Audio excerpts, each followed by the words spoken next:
Nikolaj Levashov era il principale esponente del cosiddetto neopaganesimo slavo. Autore di numerosi libri, nel saggio dal titolo La storia nascosta della Russia si fa portavoce dell'autentica conoscenza sacra vedica degli ariani slavi, risalente ai primi antenati. Nella sua interpretazione della storia esclude che ci sia mai stato un impero romano.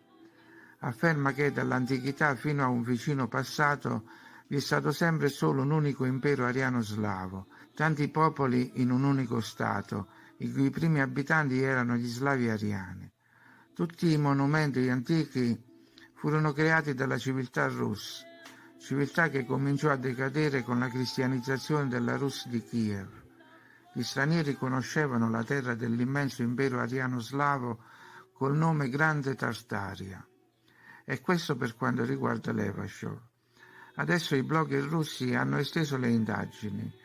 Il nome Tartaria proverrebbe dai semidei Tark e Tara, i quali furono gli assegnatari della regione siberiana dopo la spartizione delle terre da parte dei colonizzatori provenienti da nord.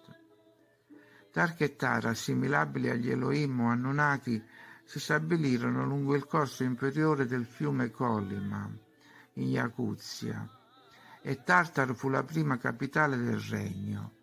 In seguito la capitale si spostò a Kambalik, quindi a Khabarovsk, a Karakorum, a Tomsk e a Tobol, e questo a cominciare dal IV secolo a.C.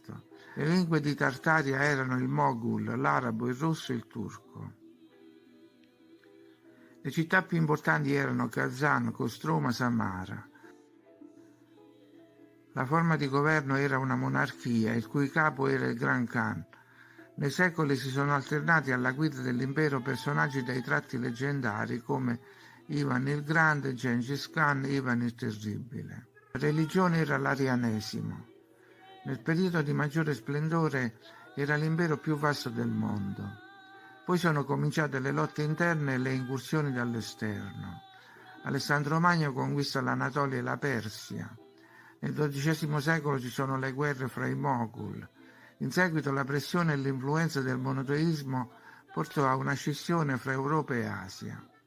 Un colpo mortale fu anche inferto da una catastrofe che devastò le pianure al di là degli Urali e Ivan il Terribile nel 1569 ne approfittò per annettere i territori. L'operazione fu completata da Pietro I, che divenne imperatore nel 1721. Alleatosi con le potenze occidentali, fece guerra a Carlo XII, rimasto fedele a Tartaria. Questa è conosciuta come la Grande Guerra del Nord. Tartaria quindi viene ridimensionata. Nel 1812 si consuma l'atto finale con Napoleone e le forze europee. Le moschee diventano chiese e cattedrali della Chiesa greco-russa e poi nel 1943 della Chiesa ortodossa russa.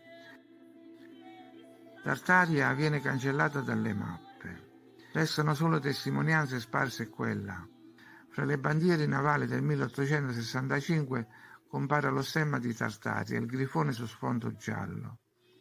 Lo stesso Ivan il Terribile aveva sugli stendardi 3 grifoni. Il grifone che troviamo sulle facciate delle chiese anche in Italia, dove il secondo cognome più diffuso è russo.